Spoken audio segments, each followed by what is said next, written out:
So, plaster patching. What tools are we going to need today?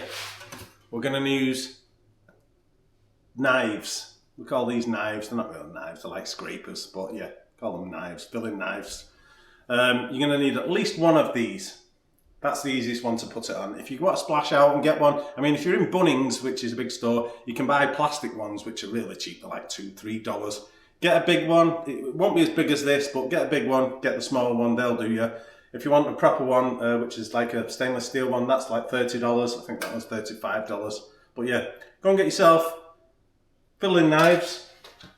You're going to need some tape, scrim tape. Well, this is called fibre fuse. So go and get some of this. This is for doing around the joints. And you're going to need some plaster. This one's really good. I like this one because it can be used on all coats. We're going to do 2, possibly 3 coats if it needs it, if it's got any air bubbles in it. But hoping we can just get away with 2 coats on this one. So it's only a little plaster patch. So yeah, go and get yourself some of that. And then you're going to need your drill for screwing the actual boards in. You're going to need some timber. If you've got a little bit of timber lying around, that size will do. Anything, so it's slightly bigger than the hole that you're going to have to patch. And then obviously you're going to need a piece of plasterboard, which is the same thickness as the hole in the wall. So if you can measure the wall, it'll either be 10mm or a 13mm board. The difference in thickness, it sounds nothing, but it will make a huge difference. So if it's a 10mm board, don't get the 13mm board because it will stick out. If it's a 13mm board and you've got a 10mm board, you're going to have to put loads of plaster on to fill it and it'll take forever to dry. So make sure you've got the right board for the hole in the patch in the wall. Or if you're using one of the patches that you can buy from Bunnings, which is like a wire mesh, looks like a very flat stainless steel mesh, that one just sticks straight over the patch.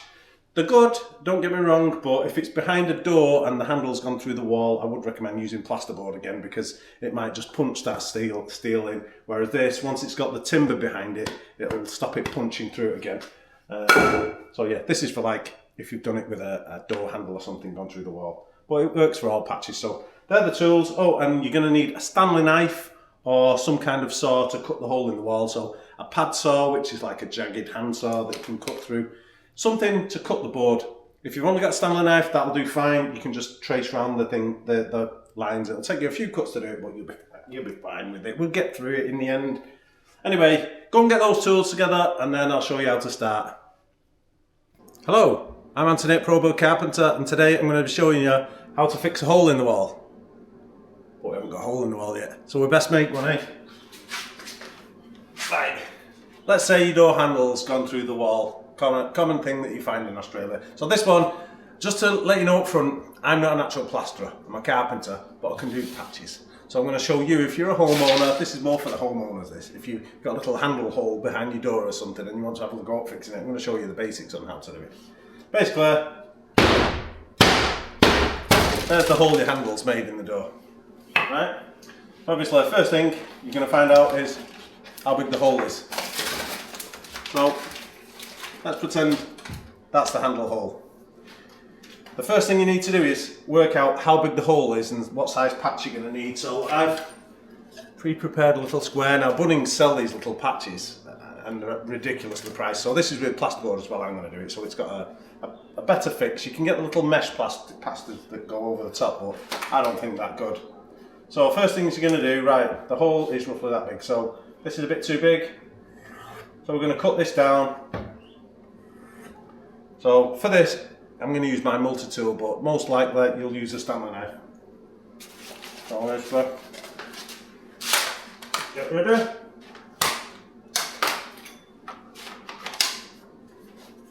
I'll just cut it down.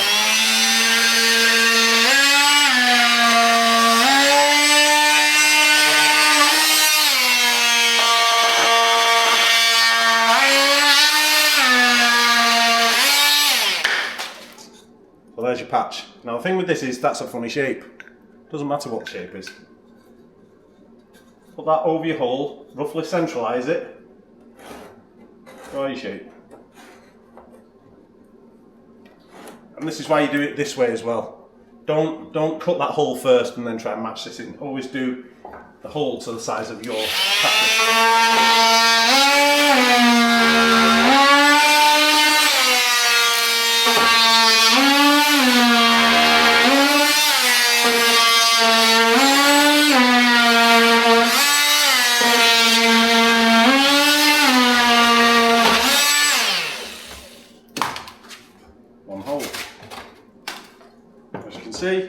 on the back. Yeah, simple. How easy is that? Right. Now, I should have said this at the beginning, but there's a few things you're going to need. So you're going to need a knife for plastering round. I've got a couple. So this one's for doing bigger patches, that one's for doing the smaller patches. You're going to use some scrim tape. Now I like the Fibre Fuse, it's called. So the brand is actually Fibre Fuse, F-I-B-A-F-U-S-E, Fibre Fuse. And what it is if you look at it, it's like it's a fiberglass mesh. But where this is good, the actual plaster blends into it. There's other ones you can get. You can get the paper tape, which is this one. But with this paper tape, you have to get once you put the plaster on, you have to get the paper into it and really squash it into it. Sometimes it gets air bubbles in it. This one's perforated, so it's got loads of tiny little holes in it. And if you're doing corner joints, this is the one you have to use because it's got like a line down the middle of it. You can faintly see it, and what you do is you just fold it, and that gives you your corner piece, you know, for when you're putting in, say, a corner joint. But you're not going to learn that one today anyway. That's for a different video. Today we're going to use the Fibre Fuse. So once you've got your hole in the wall, the next thing you're going to need is timber behind to support your board. So even if you've got a little bit of timber lying around, that one's going to be fine. What I like to do is I like to do it so it's at least 50mm past the hole. And the best way to do it, let's pretend you can't get behind the wall. Like I could just hold that if I wanted to, but let's say you can't. The best way to do it is to just put a little screw in it, not all the way in. Need a new bit in my drill. Put a little screw into it, and then you feed it into the hole. And then you hold it with the screw as it fixes. Because if you don't, when you put your screw in it, it's going to fall out. So that's how it'd be. And now you just even it out, so I'm going to hold that there. Sorry, let me go and change my drill. Impact drivers are better for this. Use your impact driver. That thing you have to push on it really hard, and because there's no stud behind it, it doesn't take in very well. There's one. Then we need another one. I'm going to put 4 screws in it so it's a good fix. Get that one out.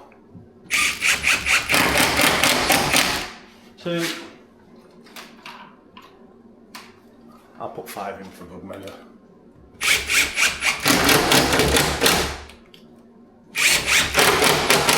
Right, simple. That's your pattress behind, so that's what your board fixes to now. Some screws off this one. So I'm going to put 4 screws in that one now. Make sure it's solid.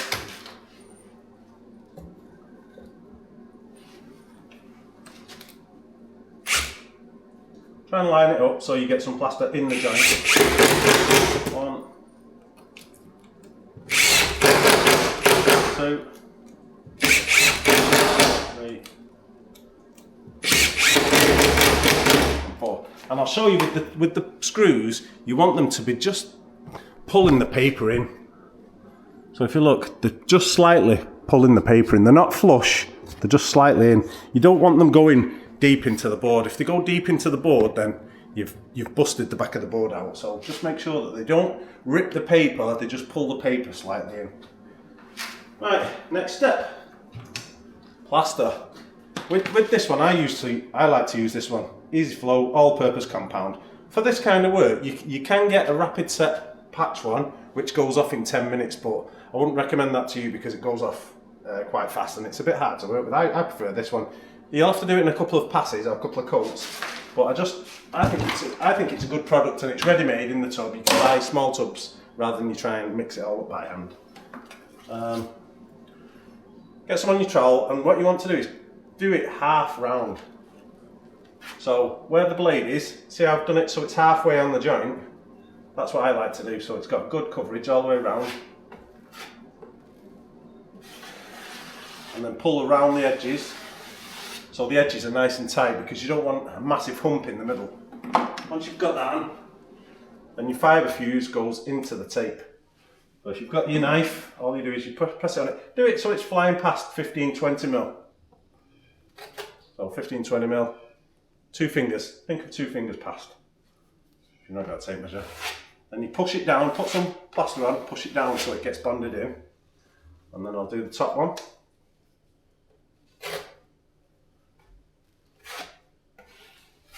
And then just do the little pieces as well in between. Try not to overlap it, because if you overlap them, then that's when you start getting humps. So, that's nice.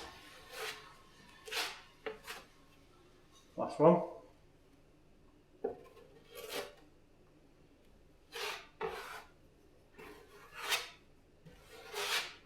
Right, so that's the basic of your patch. And if you've got a bigger knife, you can just get the bigger knife and you can just go over it.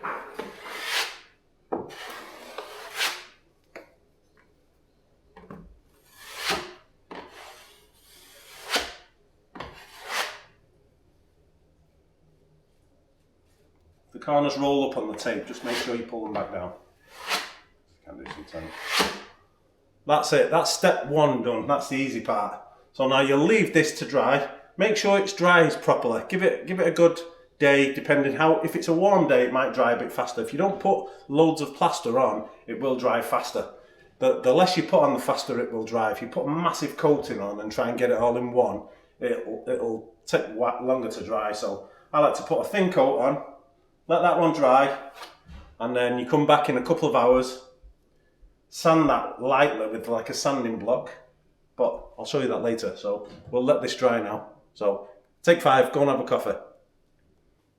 Okay, all dry. So I've just got one of these little sanding blocks. You can use a sander if you want. It's my day off today, so I've got my just casual comfy clothes on.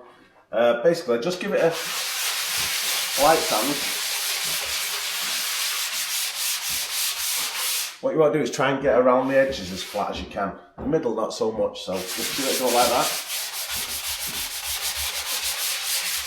Just take off all the bumps, that's enough. Right, I never clean my trowels. So just give them a quick scrub, basically just scratch it all off. If you do it while they're wet, it's easier. But you get the gist. 1 minute.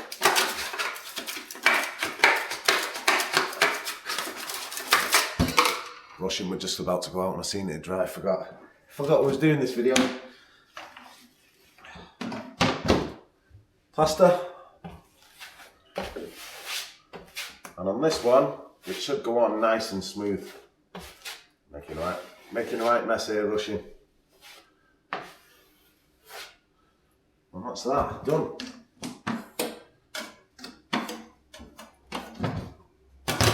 So you can see now, I've got it nice and flat. That bit there's a bit high, see that one? Look how flat that is.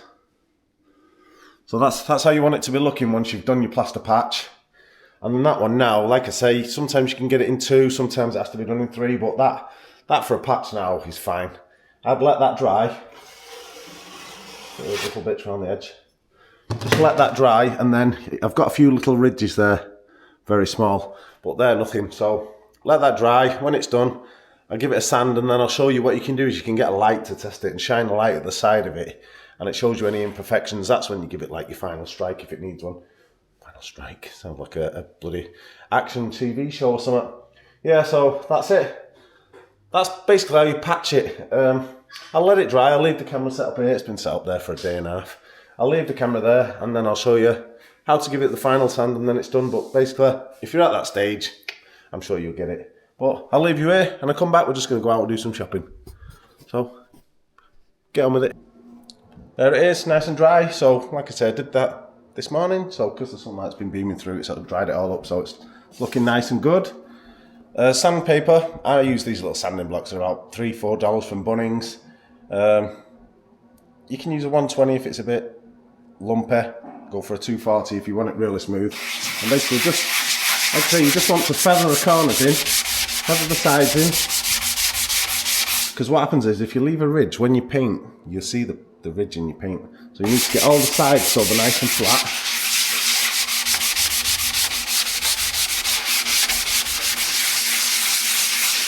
And do it in circles if you can as well. Around the edges you can give it a flat, but try and do it in circles, nice and light in the centre, because you don't want to go too deep because you're going to end up going through to your mesh.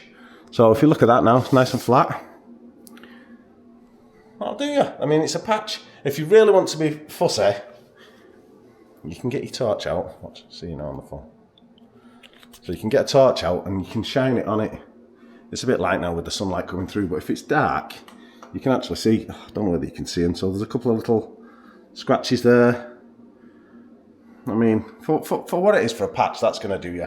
If it was someone's house and we was doing work, I'd go and get my big torch out of my bag and you can shine it on and it shows any blemishes, and you just give it a quick sand, get all the blemishes out. If it's got any little pot marks in it, so sometimes you get little air bubbles, you just give it one last fill on that and it fills all the air bubbles. But for what it is, that's good enough for if you've put a door handle through. So, hope you've enjoyed the video. Sorry it took so long with the drying times, but to you it's been a couple of seconds. If you like the video, please hit the subscribe button and let me know if there's anything else, a DIY or anything you'd like to know. Or, I mean, if you even just haven't got plastering, because a lot of carpenters don't do any plastering, and they should be doing, because if you've got a small job on, I mean, I went to a customer's job and we was doing some work and the lad had come and he put like a feature wall in for her and he put some coving up, you know, the cornice. And he actually pinned it up with little nails, no adhesive on it or anything. I thought, that's not going to stay up there because I've got to do all this. In fact, I'll do a video and show you how to do it on the next one. So if you want to see a bit of everything, because I'm licensed for all sorts of stuff, if you want to see any more videos, hit the subscribe button. Thanks for watching. Good luck with your plaster patching, and I'll see you on the next one.